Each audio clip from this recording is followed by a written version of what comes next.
अकबर बीरबल की कहानी। सबसे बड़ी चीज। एक बार की बात है, बीरबल दरबार में मौजूद नहीं थे। इसी बात का फायदा उठाकर कुछ मंत्रीगण बीरबल के खिलाफ महाराज अकबर के कान भरने लगे। उनमें से एक कहने लगा, महाराज, आप केवल बीरबल को ही हर जिम्मेदारी देते हैं और हर काम में उन्हीं की सलाह ली जाती है। इसका मतलब यह है कि आप हमें अयोग्य समझते हैं। मगर ऐसा नहीं है, हम भी बीरबल जितने ही योग्य हैं। महाराज को बीरबल बहुत प्रिय थे। वह उनके खिलाफ कुछ नहीं सुनना चाहते थे, लेकिन उन्होंने मंत्रीगणों को निराश न करने के लिए एक समाधान निकाला। उन्होंने उनसे कहा, मैं तुम सभी से एक प्रश्न का जवाब चाहता हूं, मगर ध्यान रहे कि अगर तुम लोग इसका जवाब न दे पाए तो तुम सबको फांसी की सजा सुनाई जाएगी। दरबारियों ने झिझक कर महाराज से कहा, ठीक है महाराज, हमें आपकी ये शर्त मंजूर है, लेकिन पहले आप प्रश्न तो पूछिए। महाराज ने कहा, दुनिया की सबसे बड़ी चीज क्या है? यह सवाल सुनकर सभी मंत्रीगण एक दूसरे का मुंह ताकने लगे।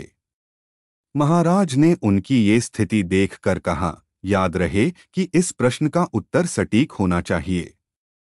मुझे कोई भी अटपटा सा जवाब नहीं चाहिए। इस पर मंत्रीगणों ने राजा से इस प्रश्न का उत्तर देने के लिए कुछ दिनों की मोहलत मांगी। राजा भी इस बात के लिए तैयार हो गए। महल से बाहर निकलकर सभी मंत्रीगण इस प्रश्न का उत्तर ढूंढने लगे। पहले ने कहा कि दुनिया की सबसे बड़ी चीज भगवान है, तो दूसरा कहने लगा कि दुनिया की सबसे बड़ी चीज भूख है। तीसरे ने दोनों के जवाब को नकार दिया और कहा कि भगवान कोई चीज नहीं है और भूख को भी बर्दाश्त किया जा सकता है। इसलिए राजा के प्रश्न का उत्तर इन दोनों में से कोई नहीं है। धीरे धीरे समय बीतता गया और मोहलत में लिए गए सभी दिन भी गुजर गए। फिर भी राजा द्वारा पूछे गए प्रश्न का जवाब न मिलने पर सभी मंत्रीगणों को अपनी जान की फिक्र सताने लगी। कोई अन्य उपाय न मिलने पर वो सभी बीरबल के पास पहुंचे और उन्हें अपनी पूरी कहानी सुनाई। बीरबल पहले से ही इस बात से परिचित थे। उन्होंने उनसे कहा, मैं तुम्हारी जान बचा सकता हूं, लेकिन तुम्हें वही करना होगा जैसा मैं कहूं। सभी बीरबल की बात पर राजी हो गए। अगले ही दिन बीरबल ने एक पालकी का इंतजाम करवाया। उन्होंने दो मंत्रीगणों को पालकी उठाने का काम दिया, तीसरे से अपना हुक्का पकड़वाया और चौथे से अपने जूते उठवाए व स्वयं पालकी में बैठ गए। फिर उन सभी को राजा के महल की ओर चलने का इशारा दिया।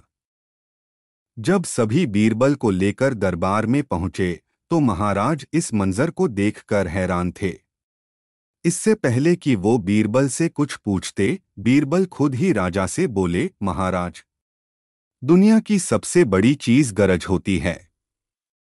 अपनी गरज के कारण ही ये सब मेरी पालकी को उठाकर यहाँ तक ले आए हैं। यह सुन महाराज मुस्कुराए बिना न रह सके और सभी मंत्रीगण शर्म के मारे सिर झुकाए खड़े रहे। कहानी से सीख। इस कहानी से हमें यह सीख मिलती है कि हमें कभी भी किसी की योग्यता से जलना नहीं चाहिए, बल्कि उससे सीख लेकर खुद को भी बेहतर बनाने की कोशिश करनी चाहिए।